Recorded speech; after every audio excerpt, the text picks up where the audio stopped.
Hello and welcome back to the Know-It-Alls Talkball podcast. I'm sitting here with Juan again. It's a little bit of tension in the room. Well, at the depends what moment. side you were supporting last Friday, huh?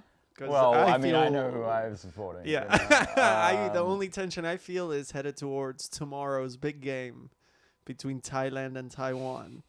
The the game we're all looking forward to, the international The game. huge fixture. No, we're just messing around, guys. We're here to talk to you about the semi-finals coming up and a quick look at the pain from my past of these last few days. It's been a rough time for me. Yeah. It's been great. Don't know how I'll ever get over this, but as you can see, one of us is really happy. No, but in all seriousness, congratulations. Thank you. I mean, it was a great game of football. It was a like, I great think, game. like, It as a was- neutral, if I didn't support Argentina, that to me is the game of the World Cup so Yeah. far. And the fact that Argentina and the Netherlands played, like, kind of, for me, it felt almost. Argentina's not in the final yet, but it felt as intense as a final Yeah. because of sort of like the context of it, like what it would mean for me, like eating shit for like 2 straight years if we lost that game. And I've been respectful, mostly because I don't want to get my ass kicked. because Reasonably there's, like, respectful, yeah. a bunch of Dutch people and Yeah. me, but But yeah, let's. Why don't we start by reviewing that game Let's in its review that entirety game and because start, it's quite fresh in both of our memories, I think. tense, huh? Um, How many people were we in that room? We were maybe like 10 people. No talking. 7 or 8 or something like yeah, that. something like that. Was no- it seven Dutch people and you maybe?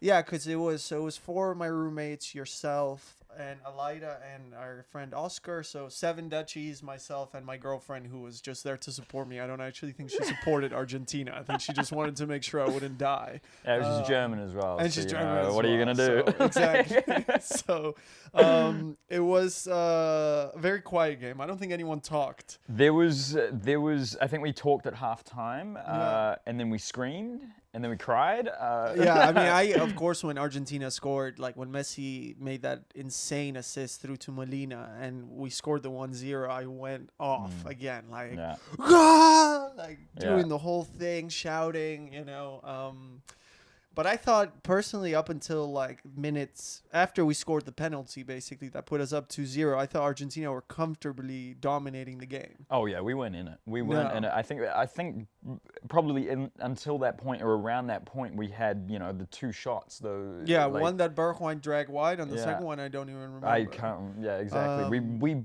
didn't really create that much until Weghorst came on. Yeah, and honestly, I think that maybe Van Gaal should have gone with that. Like, I know he hasn't Yeah. started Weghorst or De Jong in any game, I want to say, through the run. No, he started Janssen. He started but Janssen the first not game, De right? Jong, But not or De not, Jong. Or Weghorst. not Weghorst. And I think that clearly, like, even though we were playing the back 5 and we were, like, structurally defending really well, and also, like, our 3 center backs, Otamendi might be over the hill, but he's probably been up there with Messi as our best player this World Cup. He's been unbeatable at the Yeah. back.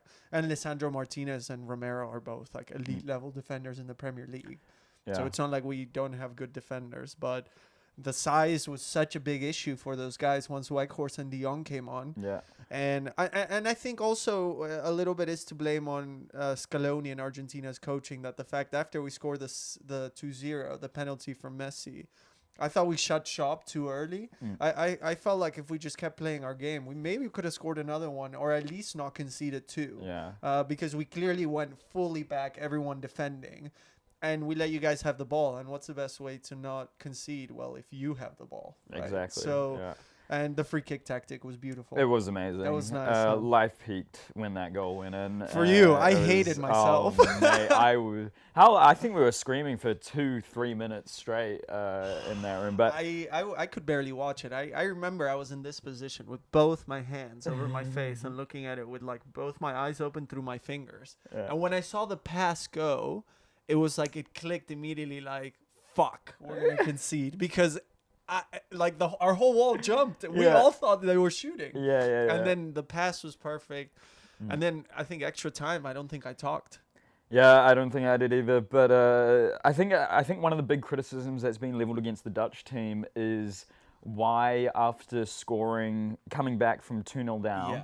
did we not and go look for a winner in extra time? Because we just regressed. We went I straight absolutely back. agree. You went back to yours when it was 0-0. Which like is not ridiculous. playing. You have the momentum. Yeah. Go on, and that's. I mean, I think I've said this before with the Dutch team. They're missing a winning mentality, Right. and no disrespect to the players because I know that loss hurt so much. And it's you know? penalties. At the end of the day, it's a toss-up, Yeah. you know? At the end of the day as well, I've never seen a Dutch team fight like that to get back in a game, which was really great to see. And I was so happy for those, that brief period where it was amazing. And the thing with the penalties as well, I hold nothing against the players that did They were good penalties. It was just a better save. Yeah. It was just Martinez came in absolutely mind games and just.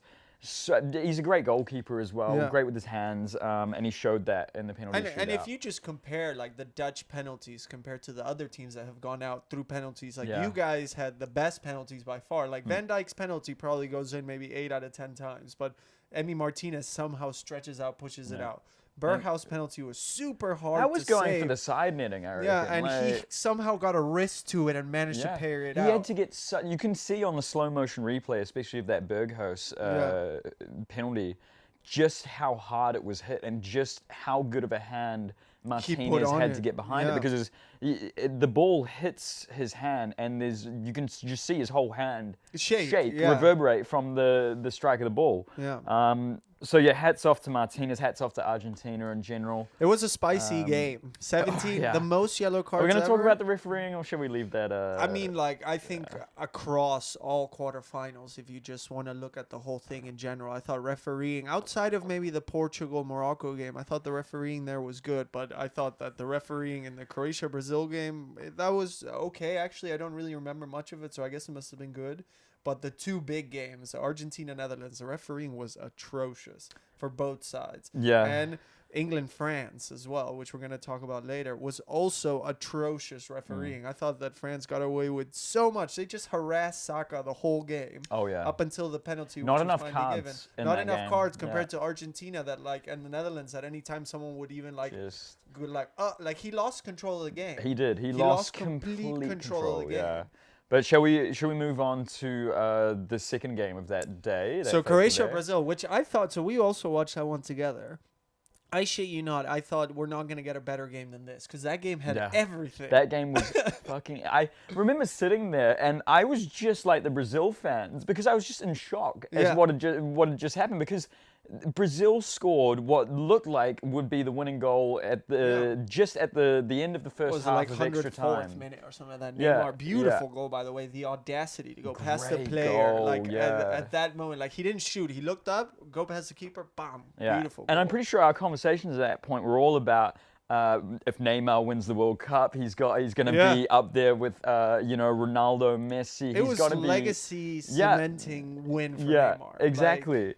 And then all of a sudden, one little deflection on a shot, and you're in penalties, and then next minute you're gone. And I don't know if you remember this from the game, but I thought when they went to penalties, I thought Croatia was going to win. I was almost certain because you saw the way that the Brazilian players looked. Like Neymar was, I don't know if he was already crying or very, very close to tears. They just looked so defeated by it, and I understand why. I thought the first half was more contested. Whilst the second half, I thought Brazil really turned it on.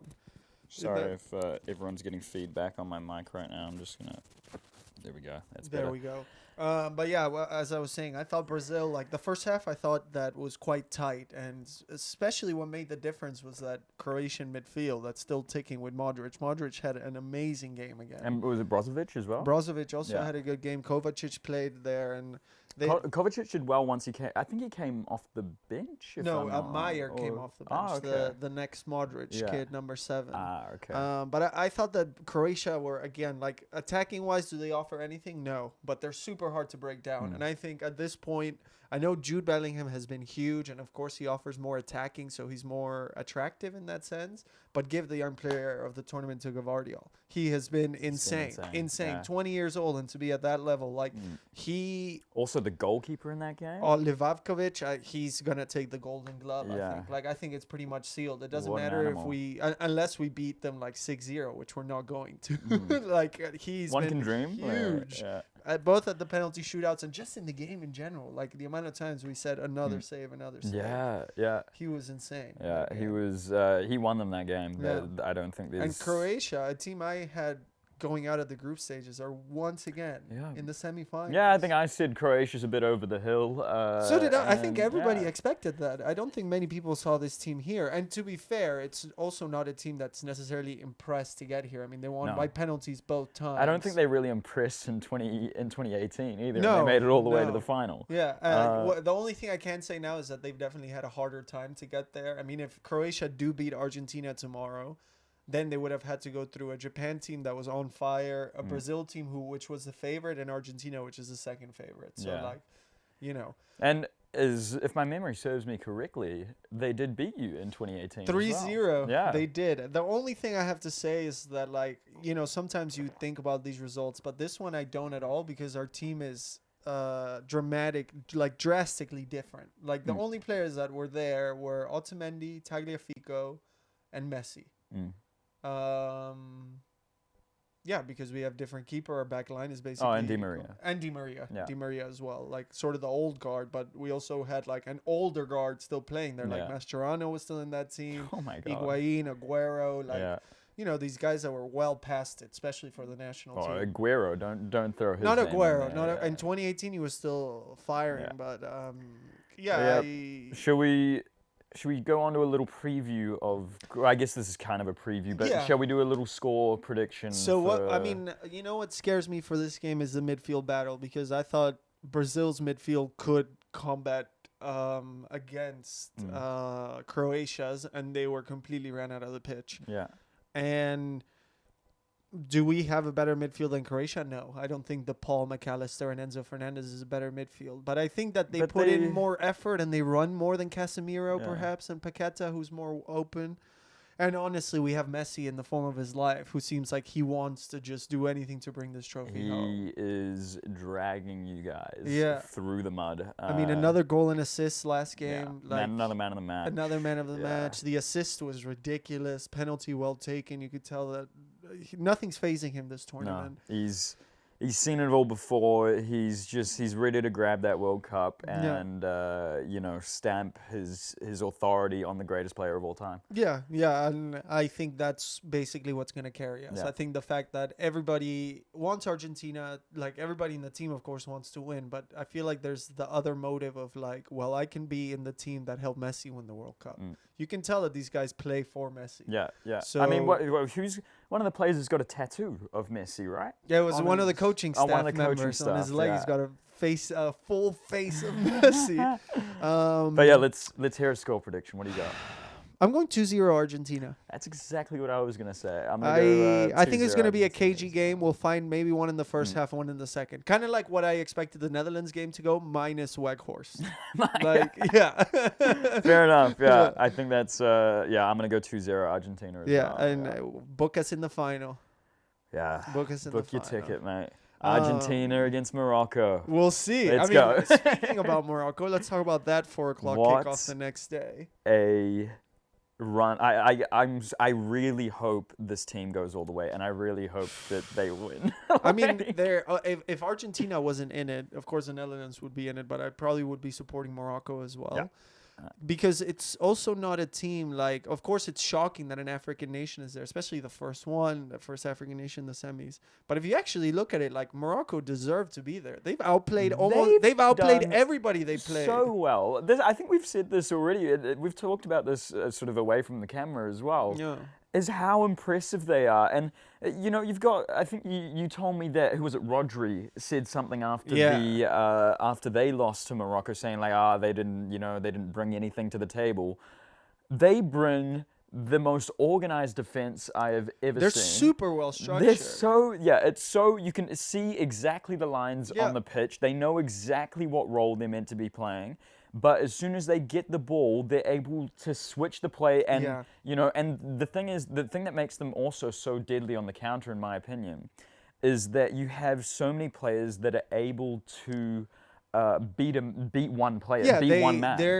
all of their like their two wingers, Bofal and Ziyech, are literally like streets will never forget type of players. Like so silky, and like you said, they can beat a man. And of course, when Hakimi is making those runs, like who's stopping that guy? He's so good. Yeah. And Morocco have been so impressive. I read an interview somewhere that the coach said that he sets his team up and he's inspired by Simeone's low block when they were at the peak of their powers. Yeah. And you can kind of see it. Like, the fullbacks are very forward, the counter, like strikers, and of course Ambarat, the midfielder, the bald guy. Fuck, I forgot his number now. He has been ridiculous this World Cup, defensively, transitionally. They're the breakthrough team, and I think regardless of who wins the Champions League, whatever, nobody should be coach of the year next year other than the Moroccan coach, because what he has done is like beyond any expectations. What if Croatia wins though? Yeah, if Croatia wins, maybe you give it to him. Yeah. But Croatia was there 4 years ago. Morocco is kind of. Yeah, what a golden era for Croatia. But I think what I was saying with the counterattack is because they have so many players that can beat a man on the dribble. Say you're breaking out and you've already got a 4-on-3 or something like that. I've seen it quite a couple of times now that the player carrying the ball will try and beat, and quite often successfully beat the first man. So then instead of having 4-on-3, you've immediately got a 4-on-2, and it just it creates this complete imbalance within the attack, and it's so impressive to watch as well. They're such a great team to watch, and I was so gutted that I couldn't watch the second half of that game as well. But yeah, I thought that they so much fun. They outplayed Portugal to their tactic, but it also wasn't like. A lot of people were saying the same when the Netherlands played the U.S. Like, oh, the Netherlands made them play their game. But the Netherlands still gave up chances to the U.S. that could have been goals. I mean, of course, there were chances for Portugal. I specifically remember a Pepe header that went this wide towards the end. It was so close. And Ronaldo's one-on-one at the end that Bono saved. Bono also, like, if it wasn't that Livavkovic is having that tournament for Croatia, he's my goalkeeper of the tournament. He has been ridiculous for Morocco.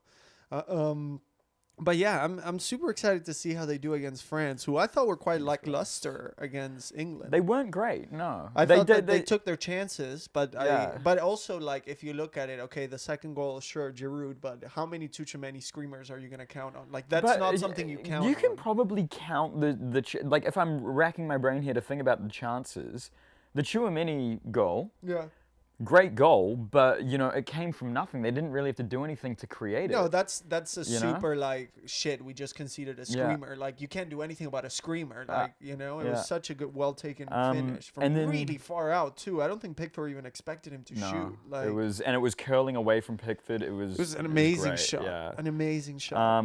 And then you had Giroud's header, which was just a ball into the box, and then. He gets his head to it. It hits Harry Maguire's arm. If that's not hitting Harry Maguire's arm, it's not going in. It's a pretty weak header. It was a weak header that kind of took a nasty deflection. It took a really nasty deflection, which is really unlucky. But yeah, they did not play that well. I can't rack my brain and find that many open chances. Mbappe had a couple of runs at the defense. But it was quite nullified. I thought Mbappe was pretty bad against England. Walker did a pretty good job of keeping him down. Also, they looked. Saka was rampant that game. He played so well. Yeah. Like, I don't. So he plays right. So Theo Hernandez. It could be because Theo's pushing all the way up since he's so attack minded. But that could be that, like, Morocco. Like, they're gonna go straight there. Like, they're gonna hit you right there. Exactly. And also, I think that Morocco doesn't have the pressure that England has. Like. They're playing. I mean, they've already exceeded every expectation. Yeah. I think that getting out of the groups was already huge, considering they were facing Belgium and Croatia in the same group. And they're going home as heroes. They're going home as heroes. Yeah. Right. So I think it's going to be a super interesting game. Let's talk a little bit about Harry Kane. I mean, I don't want to keep digging his whole grave for him, but wow, that is so. What is that? That is such a Spurs thing to do. Like, to miss.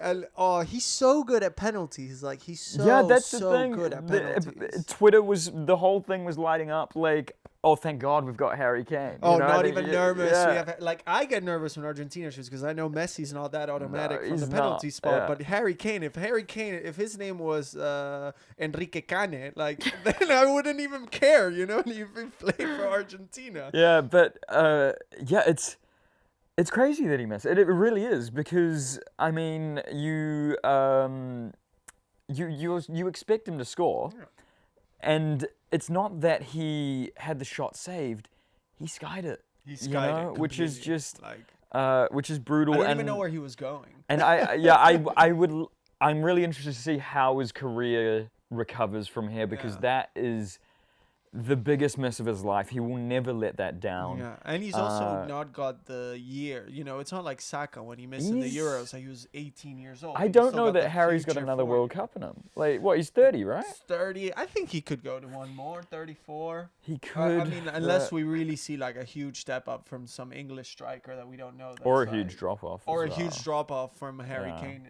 in particular. But let's go to predictions. So we did talk shit about. Welcome back, guys. I don't know what it is with this camera. It says that it's about to go again. So we gotta do this quick. It looks like the camera's dead, even though it says it's on full battery. But let's do this quick. Predictions: Morocco, France. 2-1 France, even though I don't want it to happen. Let's go 1-0 Morocco. Let's go Morocco! Let's go! Set right, the Netherlands guys. alight. Enjoy the games.